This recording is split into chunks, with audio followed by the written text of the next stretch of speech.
Sumainyo ang Panginoon. At sumaiyo rin. Ang mabuting balita ng Panginoon ayon kay San Mateo. Papuri sa iyo, Panginoon.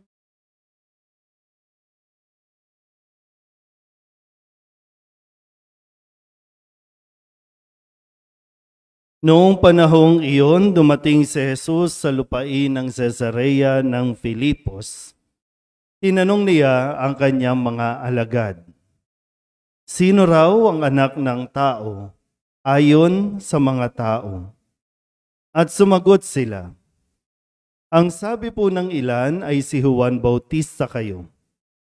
Sabi naman ng iba, si Elias kayo. At may nagsasabi pang, si Jeremias kayo o isa sa mga propeta. Kayo naman, ano ang sabi ninyo? Sino ako? Tanong niya sa kanila. Sumagot si Simon Pedro, kayo po ang Kristo, ang anak ng Diyos na buhay. Sinabi sa kanya ni Jesus, mapalad ka, Simon na anak ni Jonas, sapagkat ang katotohanan ito'y hindi inihayag sa iyo ng sinumang tao, kundi ng aking amang nasa langit. At sinasabi ko naman sa iyo, ikaw ay Pedro, at sa ibabaw ng batong ito ay itatayo ko ang aking simbahan, at hindi makapananaig sa kanya kahit ang kapangyarihan ng kamatayan.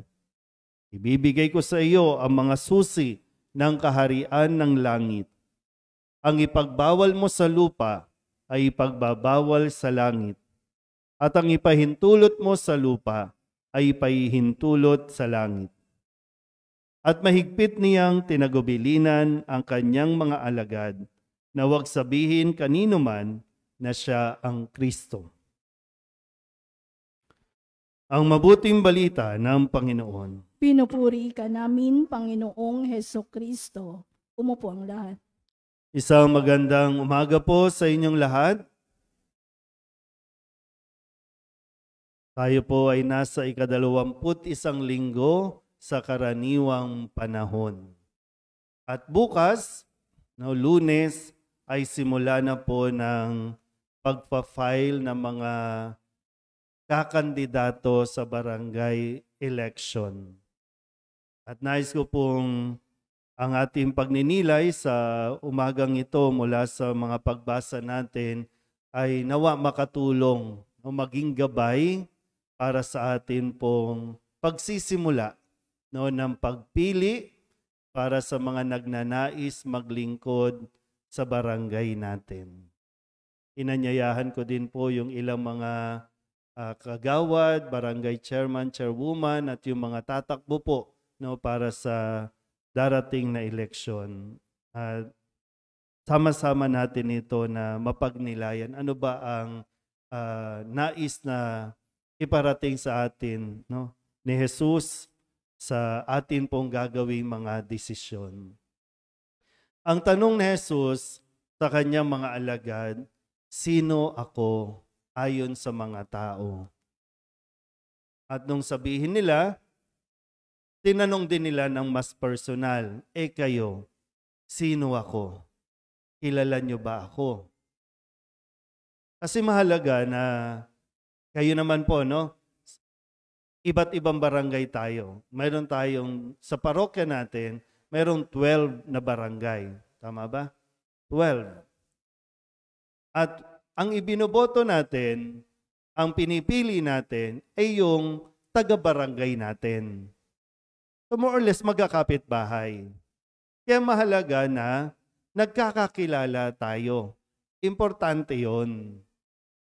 Kilala ka ba ng mga kabarangay mo? Kilala mo ba yung tatakbo? Pag sinabi kasi, no, mahalaga yung pag nakikilala mo ang isang tao, ibig sabihin, doon din papasok yung pagtitiwala. Handa ka bang magtiwala sa akin? Parang gano'n, no? Ito, magpapahayag ako, gusto kong maglingkod sa inyo. Handa ba kayong magtiwala sa akin? O kaya naman, yung mga tatakbo, ang sasabihin din ay, pwede nyo kong pagkatiwalaan. Sige nga, bakit? Magkakilala ba tayo? Kasi yung realidad natin sa tuwing eleksyon, no? Kilala ka lang kapag eleksyon. Pero hindi tayo natututo doon. Dati kasi hindi naman tayo yung tumatakbo, no? Pero ngayon, isa ka na sa tatakbo. Isa ka na sa nagpapahayag na gusto mong maglingkod. So, papasok din dyan yung proseso na gusto ko kayong makilala. Gusto ko kayong makilala pa. At gusto ko kayong mapaglingkuran pa. Kasi tingnan natin, no? Sabi dito, kayo, sabi ni Jesus, kayo, anong masasabi ninyo? Kasi ito yung sabi nila. Mga tagalabas yan eh. Diba? Mga taga-ibang lugar. Ano yung naririnig nila tungkol sa akin? Medyo okay. Yun lang pala, mababaw. No? Kasi ibang katauhan ang nakikita nila sa akin. No? Parang ganun ang gusto sabihin dito ni Jesus. Kayo nakasama ko. Kayo na pinili kong maging kaibigan. Sino ako para sa inyo? Higit 2 taon na tayong magkasama. Parang ito, no? Kasi 3 taon silang nagkasama. Sa mga narinig ninyo, sa mga natunghayan ninyo, sa mga nakita ninyo, sino ako para sa inyo? Kaya ang sabi ni Pedro, kayo po ang Kristo, ang anak ng Diyos. Uy, maswerte ka, Pedro. Pero dahil yan sa aking Ama. Ipinaalam sa iyo ng aking Ama. So sinabi ni Pedro, ikaw ang Kristo, ang anak ng Diyos na buhay. Tapos ano sabi ni Jesus? Ikaw, Simon, anak ni Jonas. Diba parang ganun yung magkaibigan kayo, hindi nyo alam pangalan ng mga magulang ng kaibigan ninyo. Diba parang ganun. Ito sinasabi, kilala kita, Pedro, ng mas malalim sa pagkakilala mo sa akin. Pero okay lang yun. Kasi importante ay naipapahayag ko. At dahil, di ba, dahil kilala ni Jesus si Pedro, ipinagkatiwala ni Jesus ang susi ng kaharian ng langit.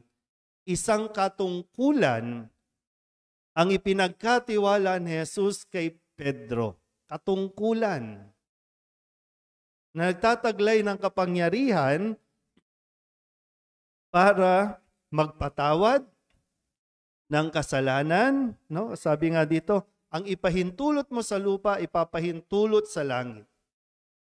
Ang ipagbawal sa lupa, ipagbabawal sa langit. Pero mo ganun kalaking pagtitiwala ang binigay ni Jesus sa tao, kay Pedro, para yung itatayo niyang simbahan, ikaw nang bahala dyan, Pedro. Diba? Sabihin niyo nga po, pagtitiwala. Importante po yun, no? Siyempre, paano ka magtitiwala sa isang tao hindi mo naman kilala? Minsan, sa mga nakalipas nating eleksyon, halimbawa, sa Manila, hindi nga natin kilala, pero nananalo. Hindi nga taga Manila pero nananalo.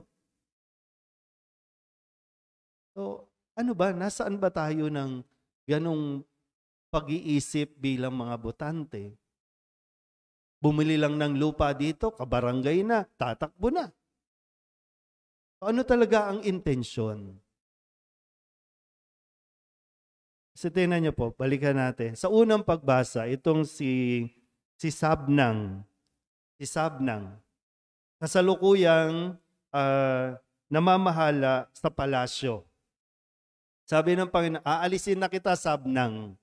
Ipapalit ko na sa iyo si Eliakim. Kasi si Sabnang naging abusado sa kapangyarihang ipinagkatiwala sa kanya. Hindi niya ginampanan ng tapat ang kanyang pamamahala sa palasyo. So pinalitan ni Eliakim. Ipinasa na kay Eliakim.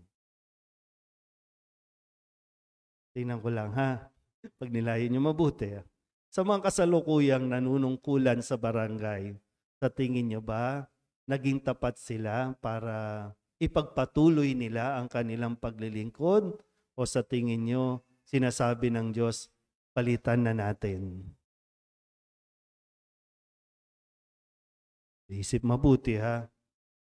Dito sa, alam nyo, sa mga nasa online po, dito sa nasasakupan ng parokya ng Solidad, masisipag po ang mga barangay kumilos. No? Yung ugnayan ng simbahan at ng barangay, kapag nagmimisa kami sa mga barangay, nandiyan po ang mga official.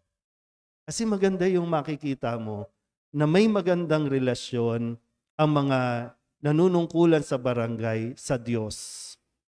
Kasi kapag maganda ang relasyon niyan sa Diyos, magiging maganda ang relasyon niyan sa tao. Pero kung wala yung ugnayan sa Diyos, huwag kang umasang magiging mabuting lingkod barangay yan.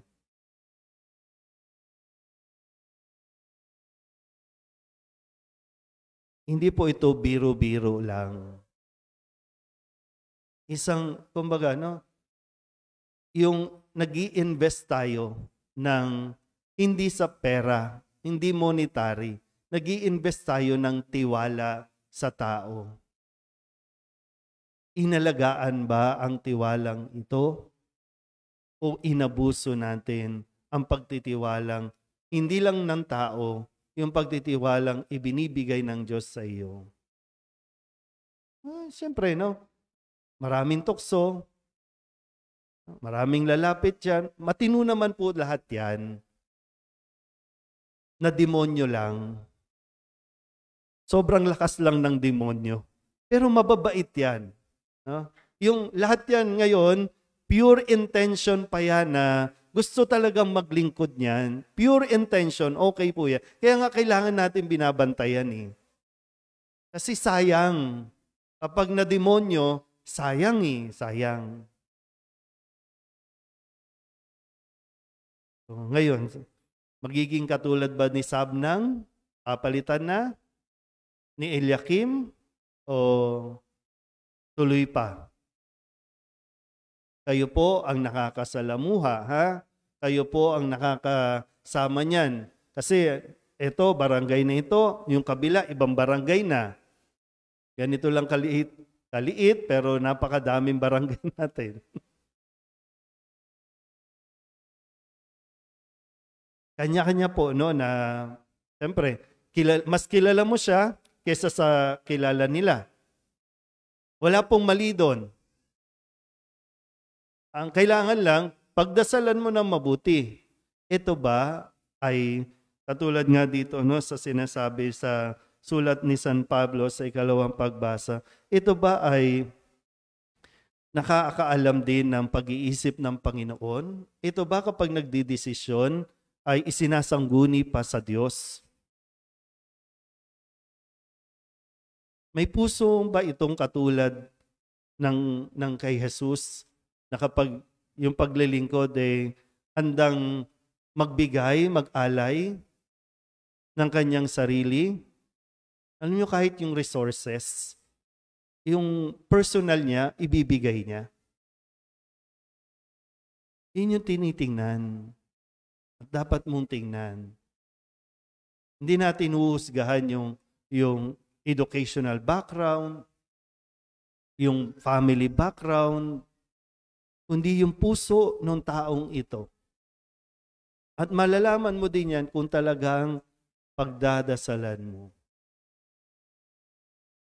Siya ba talaga ang bibigyan ng susi sa barangay? Na parang sinasabi, o ikaw, no, sasabihin ni Jesus, o ikaw, ipinagkakatiwala ko ang susi ng barangay. Anumang ordinansa ang ipaintulot mo. Diba? Gumagawa kayo ng mga ordinansa sa barangay. Diba? Binigyan kayo ng kapangyarihang gumawa ng ordinansa sa barangay. Anong ordinansa ba ito? Nakakabuti o wala lang? Meron lang tayong barangay outpost. Okay, yun lang.